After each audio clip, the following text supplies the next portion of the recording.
Hi, my name is Roberto, and today we're going to talk about the continuing crisis in Turkey. If you haven't seen my previous video where I explained the beginnings of the crisis, please check it out. You will find the links to the video in the comments section.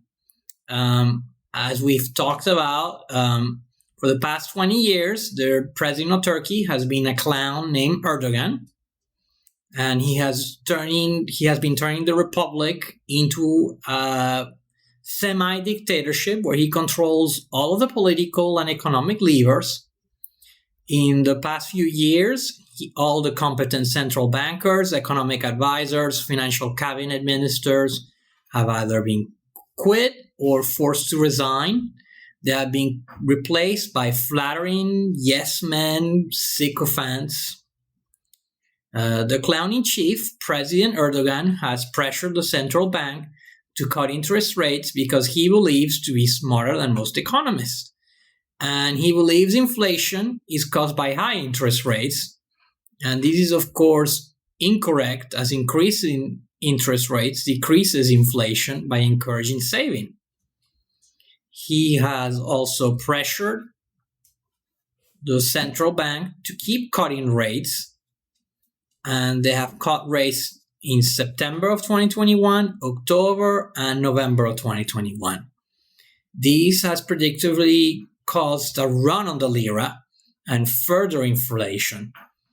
And what's scary is that the official inflation for 2021, and this again is the official inflation, which a lot of people think that it could be a lot higher, came at 36.08, so a little bit above 36%. Think about it, in the US, we're talking an inflation of 6 and 7%, and that is, for a lot of people, seems to be gigantic or enormous. Or here in Turkey, we're talking at a 36% inflation rate. Food inflation is said to be much higher. According to the Istanbul Chamber of Commerce, prices for household goods and services increased by 9.65% for the month of December alone. And if we were to annualize that price increase of 9.65% for household goods and services increase, that would lead us to, if we were to annualize that inflation of that, just that 1 month of December, you'll be an inflation of 115%. And that is scary. And what's even more scary is that wholesale prices have increased even more. They've increased by 11.96% in the month of December, making it 143% annual rate. And this is according to the Istanbul Chamber of Commerce. Istanbul being the largest city, it's about 20% of the population, more or less.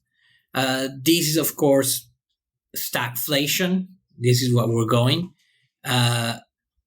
It's all of the increases in wages that have just been announced, as you can tell, are just being eaten up by recurring inflation on prices, from energy to food to rents. And minimum wage was just increased 50%.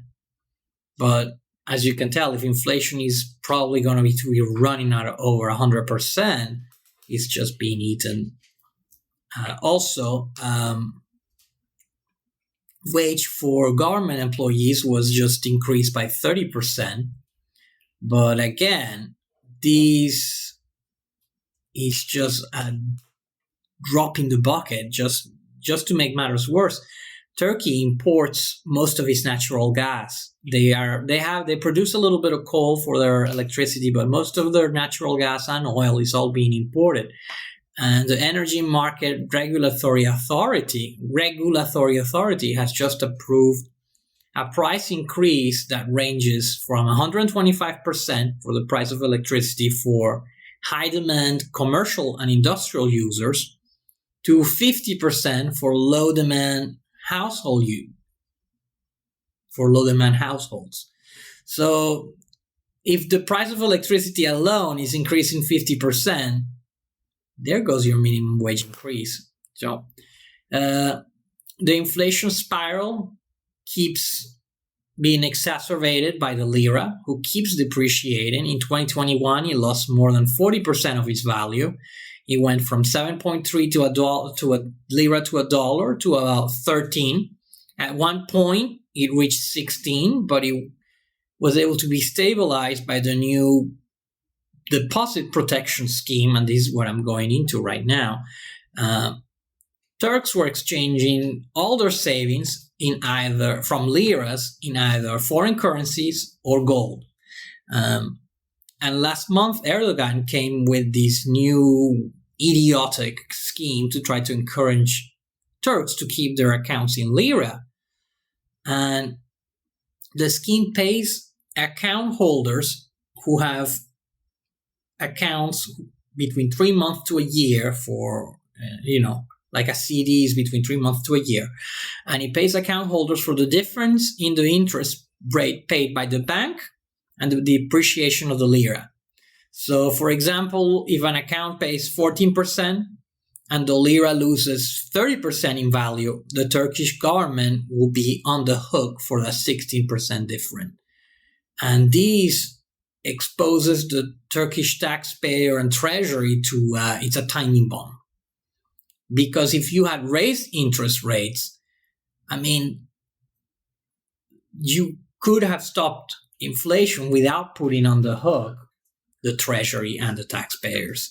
This scheme, along with billions of dollars who were burned defending the lira, did stabilize the lira, as I was saying. It went from 16 lira to a dollar to 13. The problem is that while it has stopped people from further changing their savings from lira to dollar, it has not encouraged those who already did it in the past to change them back to liras. Because if you got those dollars and people are talking about potential currency control, where people may only be able to buy a certain amount of dollars every month, people are not going to be changing those dollars into liras because you don't trust the central bank. If your central bank is not defending your currency, people eventually go to other currencies. And that happens everywhere. The second problem is that the central bank is also quickly running out of foreign reserves. In October, the beginning of October, it had about $29 billion in reserves. And by Christmas of last year, the 24th, it had $8.6 billion. So it burned through almost $23 billion in foreign reserves. So what will happen? Will the country run out of foreign reserves? I don't know. It seems, in my opinion, this scheme is a big mistake. It could lead to Turkey eventually asking the IMF for a rescue, but what they're going now is Erdogan has just announced that he's going to be going to Saudi Arabia. Who knows if he's going to be asking the Saudis for a bailout? We don't know, but he's trying to encourage Turkey to become an export economy like China did, but you first need to control inflation. You cannot try to become competitive when so much of your economy depends on imports by devaluing the lira. That will not work. You need to control inflation before you move on to creating growth. And it's just something that every economist from the right and left who's respectable is saying. He's not listening to everyone. It's pure stubbornness. It's pure follow what I'm saying. So anyway, I hope you enjoyed this video.